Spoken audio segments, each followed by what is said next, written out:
Ron?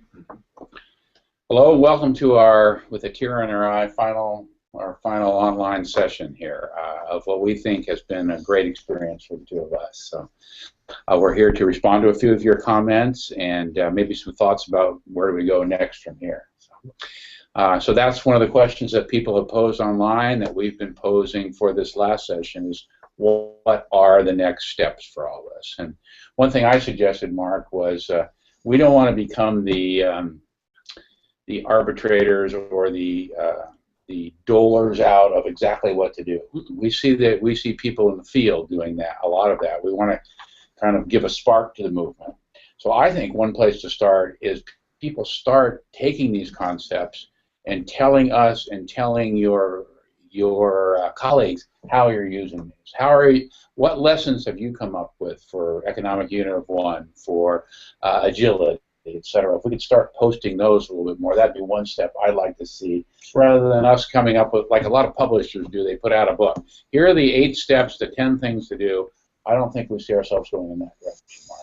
No, in fact, I think it's quite the contrary. I think we want to make sure that everybody knows that this is a work in progress, that as much as possible, we're going to learn from the educators and the business people that we're suggesting some of these concepts to, and we'll modify. We'll become adaptable. We'll become agile, because this movement, as we're calling it, is really it's a journey. And it's interesting. I was talking to the dean of the business school today, and we were talking about replacing words like goals with words like destinations, and words like plans with experiences. And I think as we go through, ultimately this journey, that we're going to learn new experiences. We're going to get new experiences. From those new experiences, we'll hopefully create dialogues, which will create new opportunities for advancement, new opportunities for additional dialogues. And again, this is going to go into perpetuity. This is not something that you just document and it's golden forever. That's what entrepreneurialism is all about, actually. Pivoting, changing, modifying, understand what the marketplaces are like, understanding what students are like. We're going through a fairly, I think, significant consciousness change, not just in the educational world, but in the world at large, where young people and people like myself are looking for additional meaning and additional purpose, in addition to having an abundant life. And if we, as individuals and collectively, can help that along, that's very powerful.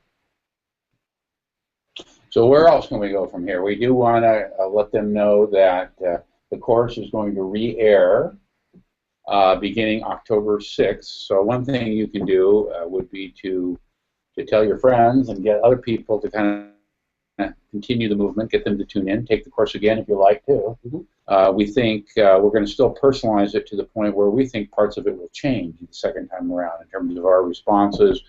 We'll continue to post material, etc. But so look for that to restart again. That'd be another way to and if you keep things going. If you've got suggestions, certainly post them. I think we're open until August 10th. Is that right, Patrick?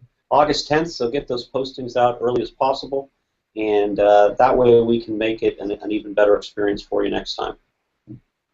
So something that we haven't covered that much, and maybe in our next course, not the repeat of this one, but the next course we could address even more, is I think there are a lot of alignments between what we're doing in Common Core. And so and Common Core is stressing things like the 4 C's, etc., or the 5 C's. Yeah, don't forget curiosity. Yeah, curiosity. The one, yeah, we invented the maybe word. there's probably about 20 C's, but we better stick to 4 or 5. So maybe another thing that I would suggest for people to do is to write in, post some of your ideas, maybe take each of our major unit headings that we've had for this course and see if you can kind of cross-hatch that with ideas that correspond with Common Core. So for instance, where does relevant purpose fit in Common Core? Where does risk, how does risk certainly fits with some of the concepts that have to do in the 4 C's and what's going to be required in the 22nd century. So maybe see if you can do some of that and give people some ideas. I think a common notion that a lot of us have as teachers is that when we hear new topics like this, we just got to do more. And I think maybe what Mark and I are trying to emphasize is let's rethink, let's reframe some of the ideas that you have rather than just add on some more stuff. Right. And I think the concepts for the most part have been really well embraced, and our hope is that this kind of becomes a way of being in the classroom and in life. And then there's been some spirited dialogues and steps like Economic Unit of One, which was thought-provoking for many of you and certainly gave us something to think about. With that said, I think that healthy dialogue and spirited dialogue is something that we want to continue to provoke. And I think we don't want it to be all pushed out at you, and you don't get an opportunity to really help pave the way for this long-term movement. This edupreneurial movement, this entrepreneurial movement in education, because we all know it needs to be done. We can call it what we like, but I think we all know what we really want to do, which is, make it better for the young people of tomorrow and get them fired up about whatever they're fired up about, and then create learning environments that allow them to be curious, creative, collaborative, critical thinkers, and communicators, and then let them pave the way for themselves. Some people have asked, Mark, what have we learned through all this process? And I think we have learned a lot. I think one thing you mentioned before, and a MOOC is a lot of work. Oh, yeah. It's not just something you post on the site and leave. No, and there's been a lot of people that have really participated in this and made it successful, from Jessica Parker to Bill Silver and Carlos Ayala and Patrick Daniels and Stacy Lind and obviously Paul Porter, Pamela Van Helsema, Anne-Marie Brown. I mean, the list goes on and on. Hopefully I didn't miss anybody. Huey Lewis. And then, of course, all the interviewees. I mean, that was interesting, and I think most MOOCs don't go out to third parties the way that we did, and it was time-consuming but very enjoyable, and we learned a lot, and we'll make it even better the next time. Yeah, thank you for mentioning all those people. I would tip my hat to all the people, the interviewees, who came on for nothing. We didn't pay anyone from Huey Lewis to anyone of the teachers, and gave generously of their time to be filmed again, hastened by us. So that was a big. Well, it's interesting that you say that. I found it really revealing and important to hear what the teachers and the educators said in the videos. I mean, we in this world are doing some really progressive things, for lack of a better word, in the world of education, and we can all learn from that, not just in the educational world, but in the business world. And so that was, to me, yeah, Huey Lewis was cool, and Jeff Ubben was cool, and they were all very, Mary Jane Burke and Carrie Rigo, but the teachers were the ones that I found the most, I guess, intimate. They made me feel, they hit me the hardest. So that was pretty cool. Yeah, and with that in mind, we don't have any dates or promises to give you yet, but I'm still very excited about some point in the near future about doing a conference where all of you could come and we could start to share some of these, do some breakout groups, have teachers share some of the methods and ways that they're implementing some of this. We're also talking maybe about doing a meetup on this topic too. So another thing you can do is to stay on the alert on this site for other ways that you can get involved. We're going to try to keep posing those for you and giving you other opportunities. Mm-hmm. And we did this massive open online course with very little marketing resource and an asset. When we relaunch it in October, our hope is to get exponential participants, and we'll see where that takes us. So if you hear this coming through different resources, it's because we basically did this on a shoestring to no string marketing budget, and now we have some money set aside for it. So the relaunch you'll be hearing about it in your circles. What else we want to cover here, Mark? Have we missed anything? When we look up like that, it means we're chatting, we're looking at some of the things you've called in, you've written in about that we want to be responsive to. Some of you have talked about the challenge of doing this with busy schedules. I'd say make sure you start small. If you do the risk-taking activity where you have a risk-a-thon in your classroom, any small thing, we know from theories of change that the most difficult change is always the first part of it. So starting is a big step. I think you used a nice word before we went on the air, Paul, and that was, we want to create frameworks and provide tools around these concepts and this thinking. Whether there's going to be a absolutely perfect model, I would suggest that's going to probably be difficult, because this is all about being entrepreneurial and being edupreneurial and pivoting and changing and adapting. And so although we will be working on frameworks, they may not be the tight frameworks that you may or may not be used to in the education world or even the business world. Mm-hmm. One of the things that I found in business is some of the most forward-thinking and most progressive and exciting companies today, they don't get institutionalized. They don't get overbeared with process or program. There is some level of independence and some flexibility that we want to make sure that we keep as we move forward with this effort. And of course, that's the principle of design thinking, that you don't spend the next 6 months planning each move. Part of the way we see it is you go out and do it, see how it works, and you make modifications. And I think a lot of businesses are learning that model too. Well, it's very collaborative. I mean, that design thinking disc that you shared with me was, again, very revealing, and I think it was neat to see because you try some things out, and if they work, you may or may not modify them. If they don't work, you blow them up. You sit around the table and say, what's going to work next time? What have we learned?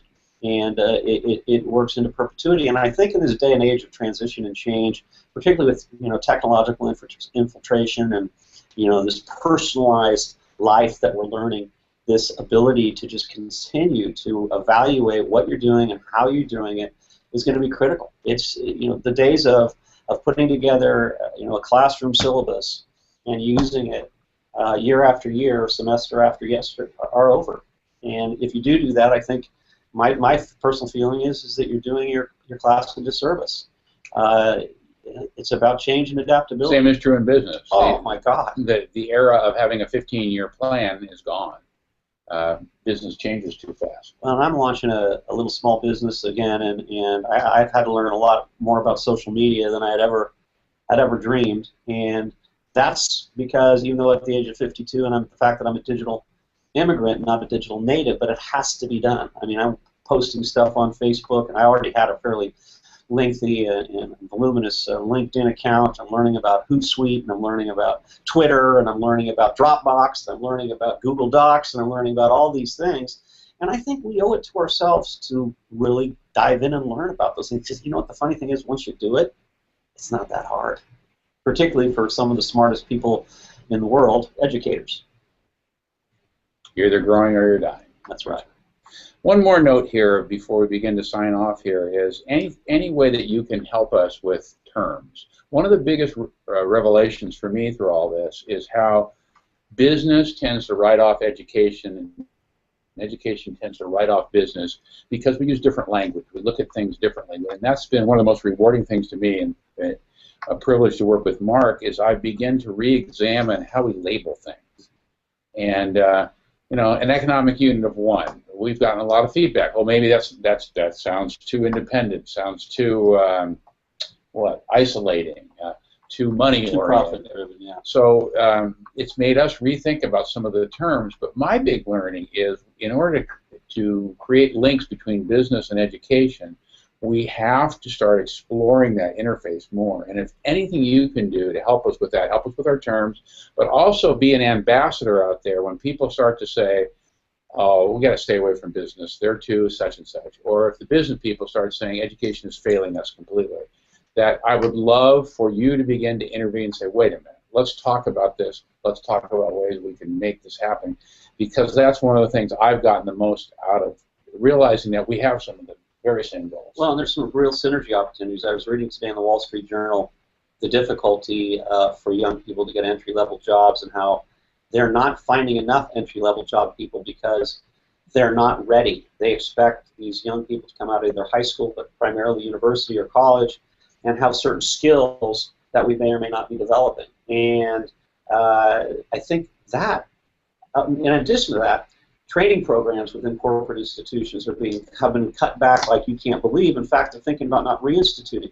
What can the educational world, whether it's higher education or vocational education or even high school education, do to work out in the community with the business members to develop programs that may in fact help train or create an ability for their workers to learn? That's a better buzzword. And I think that creatively, because that's going to lead to a whole bunch of things. That will lead to creating value to a business community that you can then go to and say, look, here's the value that I'm creating. Hey, I want to develop this and that program out of my school, whether you're public or private. Public is primarily the one we're focusing on here. But what can I do out in my public education environment in order to really support the business community? And then when you need the funds or you need a different kind of resource, to say, ha-ha, and likely you'll get them.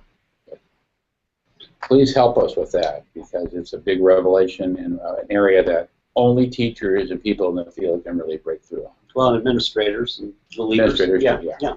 Learners. Great.